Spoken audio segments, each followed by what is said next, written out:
this is Kaypacha with the weekly Pele report, an astrological view of what is going on here on planet Earth for November 16th, 2016. I'm over here on the east coast of Bali. I wanted to give you a shot of some of the most beautiful. I'm at Blue Moon Villas in Ahmed. Got a couple more days here before heading to Cambodia. But today, the moon is in Cancer, opposite Venus. She's going to come up in trine Neptune, square Jupiter, oppose Pluto. But the big main thing that's happening today, it's been going on for a couple of weeks. It's going to continue for a couple of weeks, but it is exact on Thursday, yeah? And that is the south node of the moon conjunct Neptune. Yeah, that's a big one. I'm going to talk a lot about that one, okay? And on Friday, Mercury comes in to square Neptune. Yeah. On Saturday, Neptune stations and goes direct. And on Sunday, well, another big thing here is on Monday, the sun moves into Sagittarius. So just before that sun moves into Sagittarius, we've got a third quarter square to the moon. That sun at 29 degrees of Scorpio squares the moon at 29 degrees of Leo. So she's moving through, you know, from Gemini into Cancer into Leo. Finally on Monday, she's going to move into Virgo. And, you know, at that same time, the sun goes into Sag, joins Mercury in Sag. That's going to come up and join with, of course, Saturn. Mercury conjunct Saturn, okay, through this weekend, but also, of course, you know, exact on Wednesday. Joining together, last but not least, okay, is that Jupiter is squaring Pluto. I've been talking about this Jupiter square Pluto. It's going to come forward and backward for the next 9 months. Okay, that Jupiter square Pluto is exact next Thursday, but fully engaged. So let me find a little spot to sit down and talk with you about all this and see what it all portends. Okay, ready or not, I'm going for it. I hope I'm not in the dark like last week. Jeez, the shadows. The shadows. But the sun's moving out of Scorpio now, so we can, you know, let go of that shadow work a little bit. But, oh my God, there's so much to talk about today. There's so much going on. I tell you what, you know, things are picking up. They are speeding up. They're going to continue to speed up like I talked about before. 2016, the year of the Great Purification. 2017, the end of illusion. And this end of illusion can be happening on a personal level, family level, relationship level, social level, religious level, government level. Whoa. I just read this morning that Trump is going to reopen the 9/11 investigation, which, you know, was definitely a set-up plot, you know. And as a result of 9/11 now, we all get to go to the airport and hold our hands up like I give up and be humiliated and humbled as they look, you know, at our x-ray naked body. Take off our belts and shoes like, you know, bowing down. It's just like, you know what? So, you know, as much as I don't want to talk about the United States politics, the United States, through Hollywood, through advertising, through media, through fashion, through many other ways, through fear, and through its military, okay, you know, creates a planetary atmosphere, yeah? So we now have TSA, you know, searching people at every single airport as a result of 9/11. You know, it's like, come on.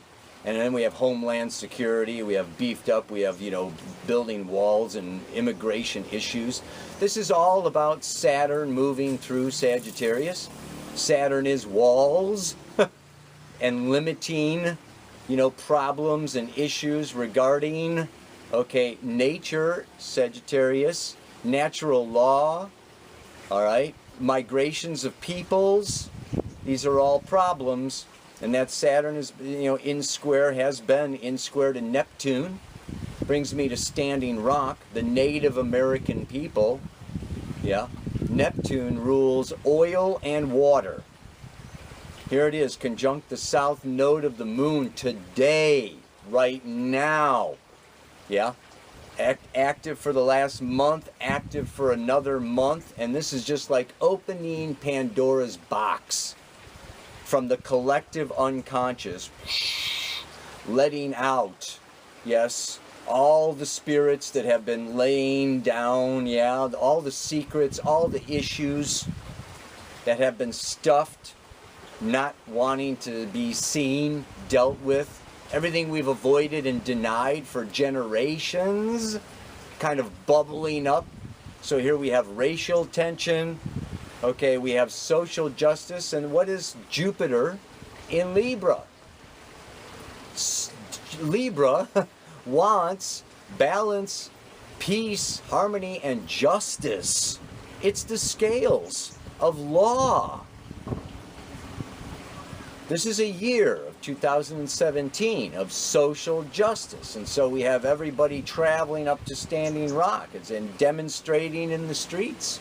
Yes, around these elections, you know, because it's time. This is a very big, powerful time in the history of, you know, not only the United States, planet Earth. Like I said before, and I'll say it again, I'll be saying it again for the next 3 years. This is all building, building, building, building to the Jupiter-Saturn-Pluto conjunction in 2020. We've got 17, 18, and 19 left. It's a big 3-year buildup.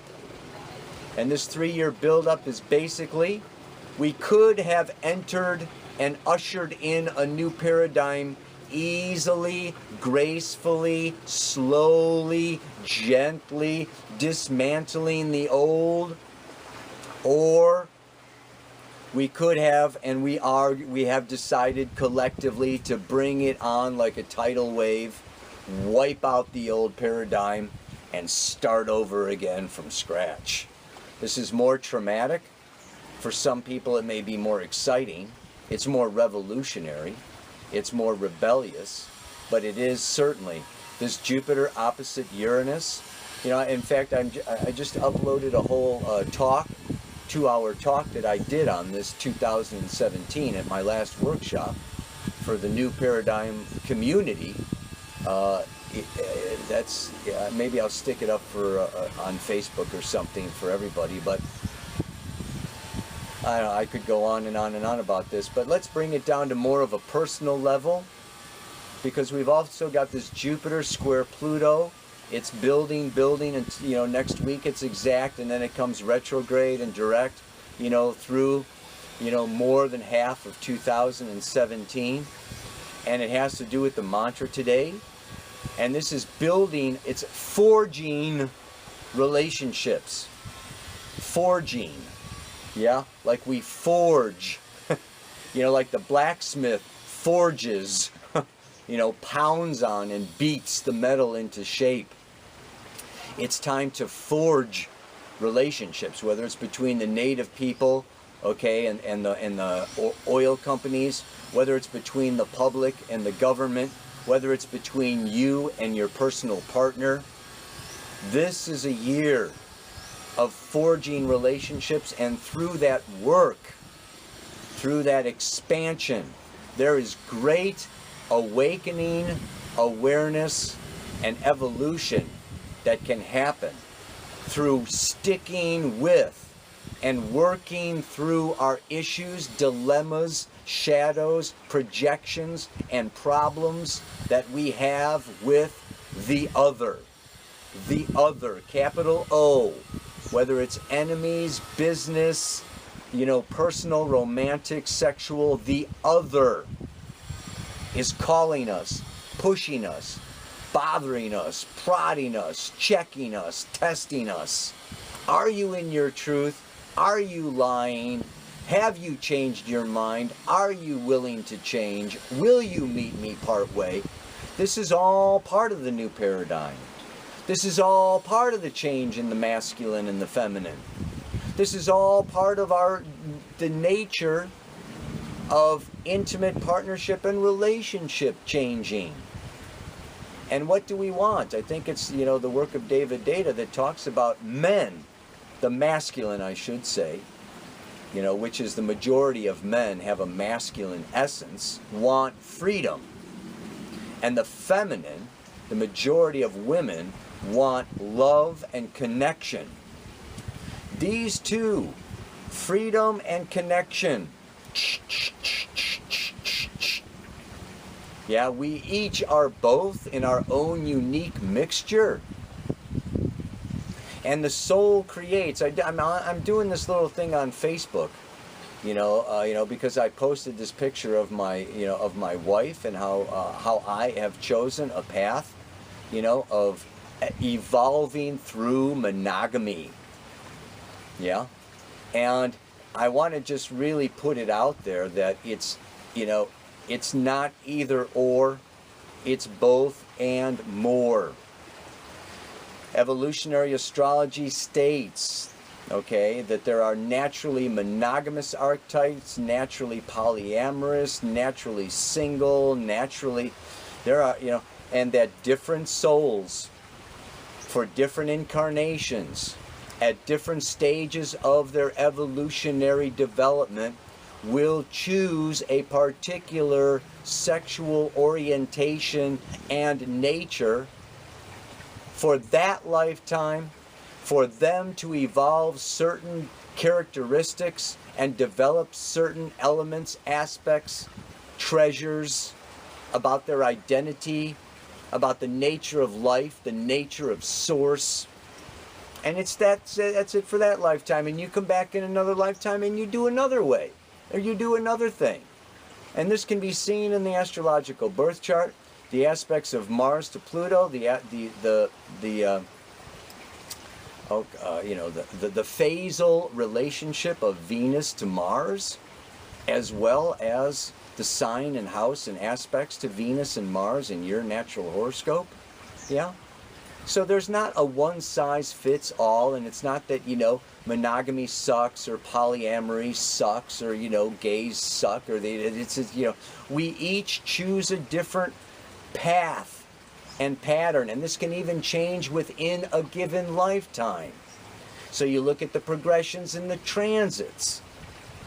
But the main thing here that I want to point out today, and for this time period in 2017 with Jupiter in Libra and the south node of the moon in Pisces, the tendency can be to want to escape, avoid, not confront, not deal with, not look in the mirror, and not, it's avoid the difficult conversations.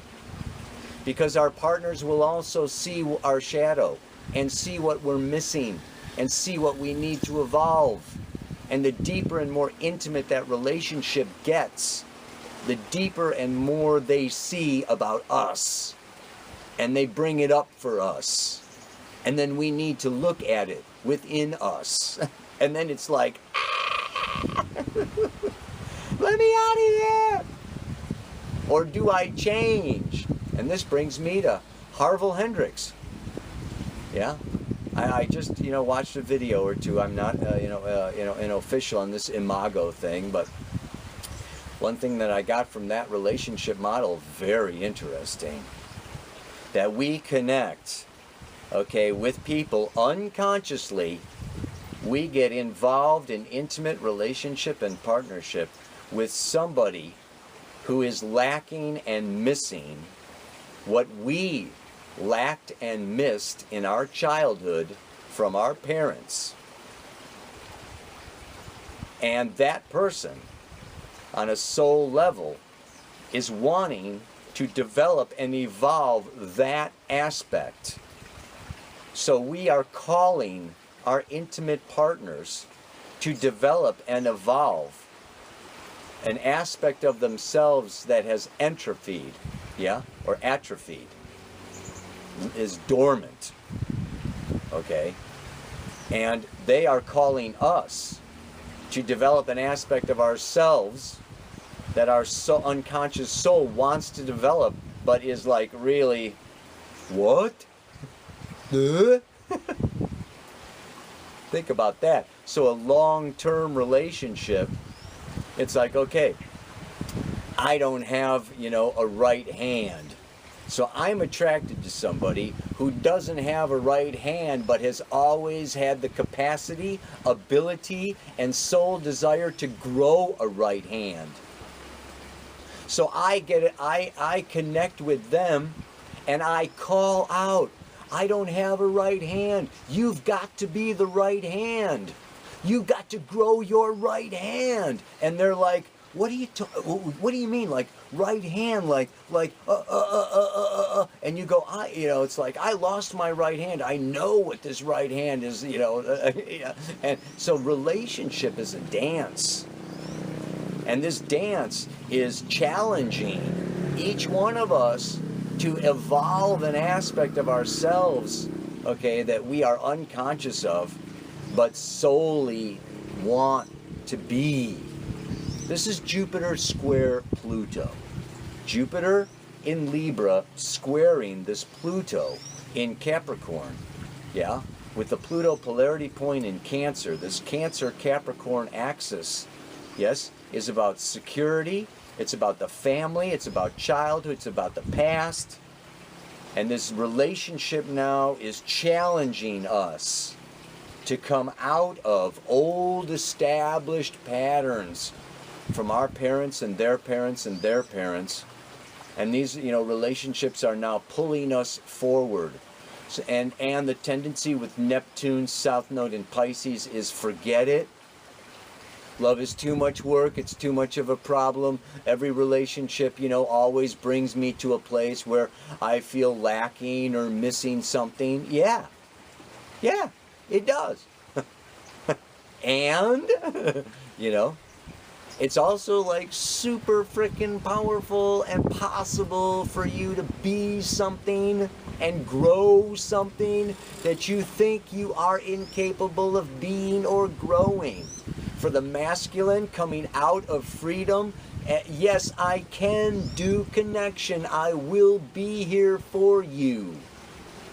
The feminine to come out of just all about connection, and yes, it's all right. I trust you and you can have freedom, and that will also make me more free. We can do these things. We can have it all, you know? And this is like what's really the Uranus and Aries. Jupiter coming up to oppose Uranus and Aries.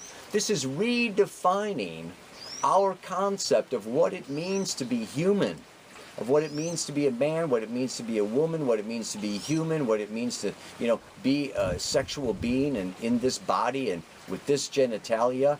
I mean, it's just like, we're awakening to, wow, I can be that, I can do that. It's like, woo, I can be more than I ever thought I could be. So the mantra for this week, yeah, is it's time to forge relationship, as hard as that can be.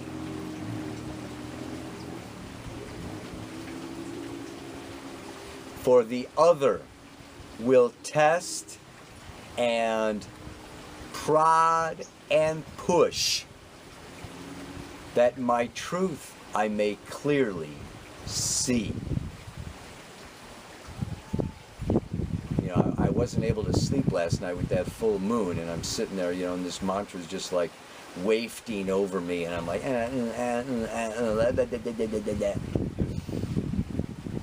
but it's like, as we confront, as we sit, as we dialogue, as we connect, as we discuss, the needs, the fears, the shortcomings, the lies. Let's talk about this Mercury conjunct Saturn and how maybe we lie to ourselves, or we've lied in the past, or we're hiding things, or doing half-truths. This whole Sagittarius and Sun moving into Sagittarius now, we're looking at Mercury, throat chakra,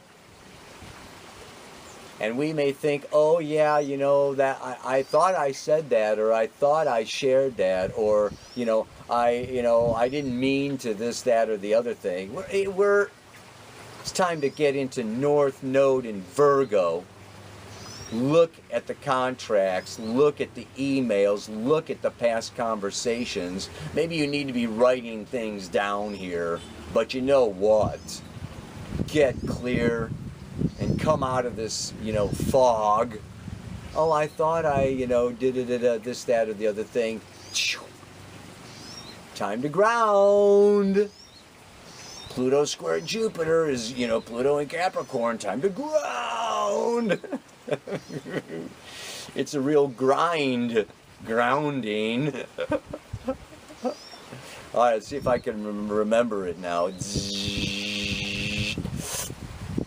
It's time to forge relationship, as hard as that can be. For the other will test and prod and push that my truth I may clearly see. Yeah, got it. Namaste, aloha. Such good luck. I mean, so much love.